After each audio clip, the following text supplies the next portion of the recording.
Hi guys, it's Zimba here. If you're a returning subscriber, thank you so much for always coming back. If you're new to this channel, hi, you're welcome. Here in this channel, we create hair, makeup, vlogs, and fashion content. So don't make it your last, and also don't forget to subscribe to my channel. Today's look is going to be a detailed beginner-friendly brow tutorial. Without further ado, let's get down to the video. The first product I'll be using is this hair wax. I love this particular one because it gets the job done. It doesn't oil up on the brows. It dries down matte, and also it tames down the brows the way I want it.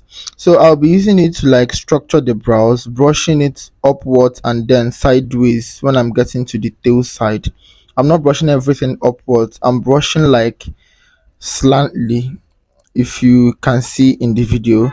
So I'll be doing it to the two sides of the brows, and after I'm done taming, I will use my hand to like tap it down to make sure that everything is nice and sleek, just like in the video. Next product is this compact powder from Eyebrow Cosmetics.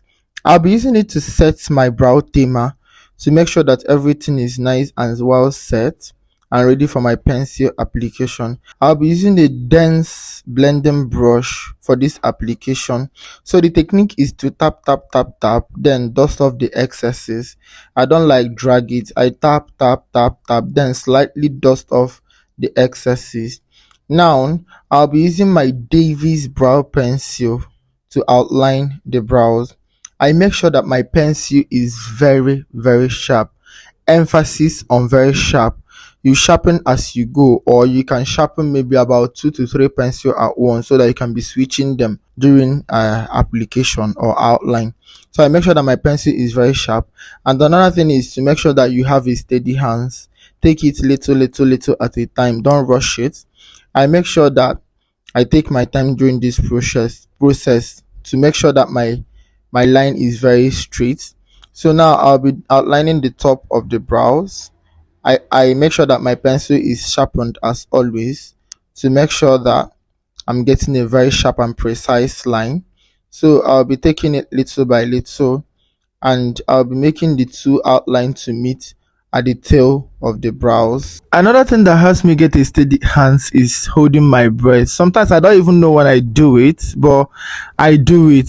I think it's a part of a reflex action for me. So I just hold my breath to help me, get a steady line. I'll be tracing it to make sure that the two brows are starting off at the same line, because you don't want one brows to be going up and another brows to be going down. So this is what I do to make sure that I'm starting off the two brows on the same line. I'll be repeating the same process on this other side of the brows. If you notice, I did not start exactly where her brow hair started. This is to make sure that the beginning of the brows is faded enough for me, because if you start to outline exactly where her brow hair started, it will make her look like, I don't know the word to use, but it will not be stunning. So I like shift my hands backward a bit and then start outlining. Like I said, you have to get a steady hand and always sharpen your pencil. It's very important. It's very important. So look at how sharp my outline is looking. Next thing I'm going to be doing is to fill in the brows. For this step, I'll be creating a very short and precise strokes, and I am going according to the way I tamed down the brows. I'm not like going against the brow hairs that I tamed down. I'm going exactly in the same direction of the hairs I tamed down. So now you're going to be working your way from the tail of the brows to the beginning of the brows. You want to make sure that your strokes are precise and structured as possible. So getting to the beginning of the brows, I will make my strokes even more structured and precise.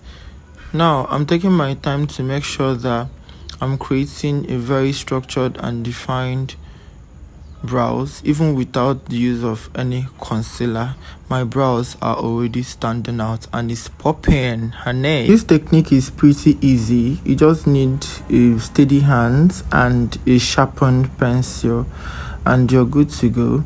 So I'll be doing the same thing, repeating the same process to the other side of the brows. As always, start your outline from the tail of the brows. Go with the hair direction, don't go against the hair direction.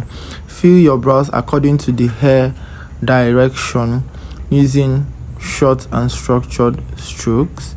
Then when you get to the beginning of the brows, you make your strokes even more structured. Okay, shade of the Davis brow pencil I'm using for this tutorial is number 03 and number 18. I used number 03 to outline the brows, and I'm using number 18 to fill in my brows, if that makes sense, because I love when my outline pops out more than my more than the shade of the pencil I used to fill in the brows. As you can see, the beginning of the brows, I always make sure that it looks more structured.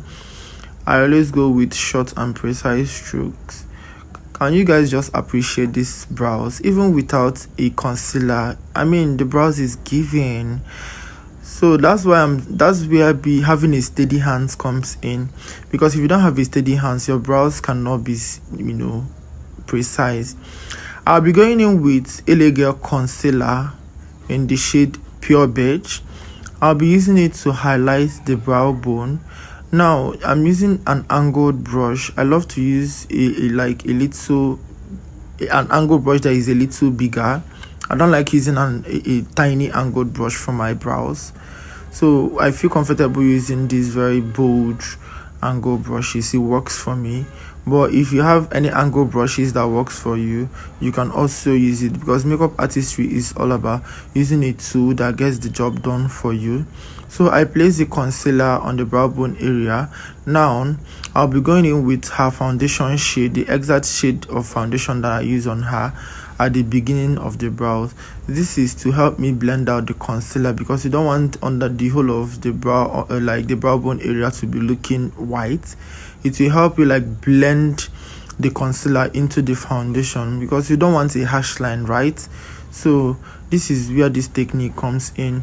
Apply the concealer, the lighter shade of concealer, on the brow bone, then apply the foundation shade, the beginning of the brows and the tail of the brows. Then use a blending brush to marry everything together, blend everything together to blend it to the skin seamlessly. Before I start blending this concealer out with my blending brushes, I make sure that I get some products on the brush, because if you go directly to the concealer that you just applied with the brush without any product, there is every tendency that it will move your concealer, if I'm making sense. So before you go in with the brush, make sure that you get products on the brush. So I already repeated the same process on the other side of the brows. I didn't know that the camera wasn't recording when I was defining the other parts. So now I'm blending it out. Using the blending brush I mentioned earlier.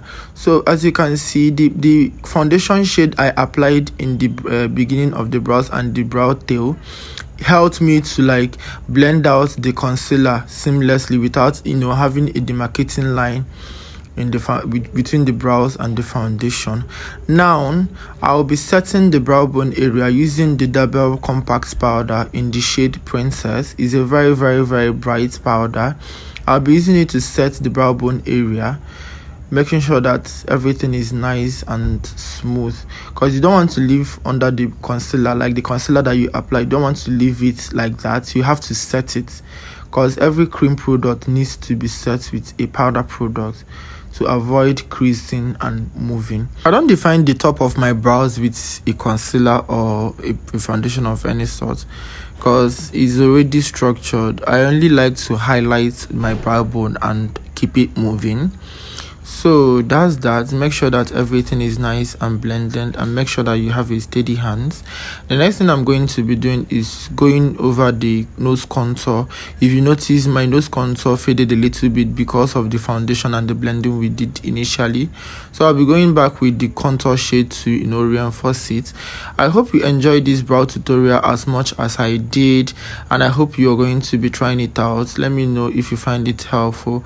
Don't forget to subscribe to my channel, and also share. Give this video a big thumbs up, and until my next video, bye.